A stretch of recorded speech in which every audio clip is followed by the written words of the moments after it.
Okay, friends, so now it's time for our Junie B Jones story. So remember, we're reading Junie B Jones is a Graduation Girl by Barbara Park, and it's illustrated by Denise Frunkis. So today we're reading Chapter 3, A Good Chuckle. But let's go ahead and think back and remember what happened yesterday in Chapter 2. Who can tell me what happened yesterday? That's right, they were making invitations for their graduation, right? And they were writing poems as a class. And then Polly Allen Puffer said something that was kind of silly and not very appropriate for the poem, right? And then what did Junie B Jones do? She did the same thing. Was Mrs. very happy with her? No way, Jose. She took her out into the hallway and pointed straight to the principal's office, right?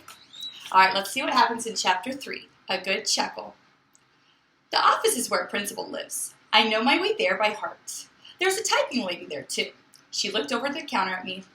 Well, well, well, would you look who it is, she said. I looked down at myself. Well, well, well, looks like me, I said kind of quiet. The typing lady pointed at the blue chair. The blue chair is where the bad kids sit.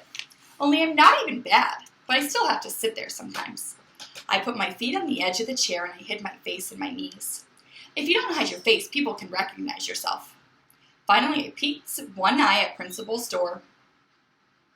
And guess what? That guy was looking right back at me. Is that Junie B Jones I see out there? He asked. I did a gulp.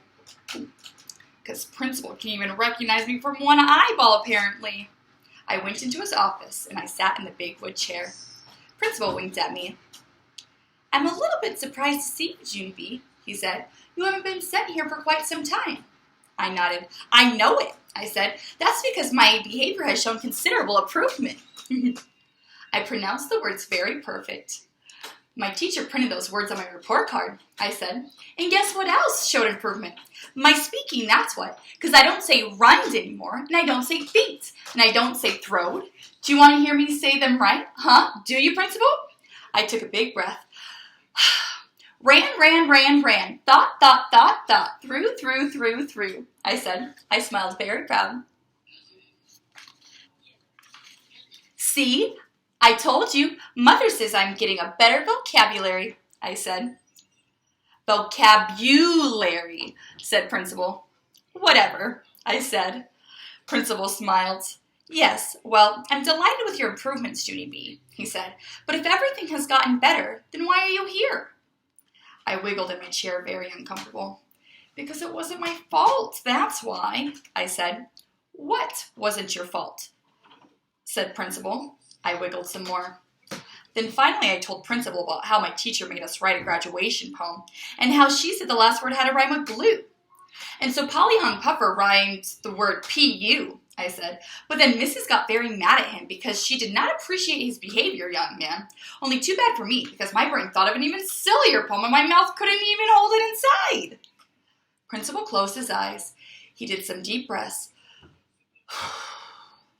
All right, he said. Let's hear it. I gulped, very worried. Then I made my voice real soft. Roses are red, violets are blue. Graduation is here, and your feet smell like stink, I said. After that, Principal kept his eyes closed a real long time, and he did not say any words. Then very slow, he put his head down on his desk, and he started to laugh. His laughing got louder and louder. And so guess what? Then I started laughing too. That poem is a beaut, right, Principal? We're having ourselves a good chuckle over this, aren't we? Well, there's Principal laughing. Principal stopped laughing very fast. He raised his head again. No, Junie B, no, we are not having a good chuckle, he said. I'm sorry, your poem caught me completely by surprise, but I never should have laughed like that. He crossed his arms at me. You are right about one thing, though, he said. Your poem is definitely silly, but silly things are not always appropriate to say in the classroom, are they? Your teacher made it clear that she didn't like what Polly Allen Puffer had said, Junie B, but you called out your poem anyway. He made squinty eyes. And please, don't blame it on your mouth, okay? You know you could have held it inside. I shrugged my shoulders. I don't know, I said kind of quiet. Maybe I could have. Principal tapped his fingers on his desk. It's a very serious matter to disobey a teacher, Junie B, he said, and I want you to sit here and think about how serious it is. Can you do that, please?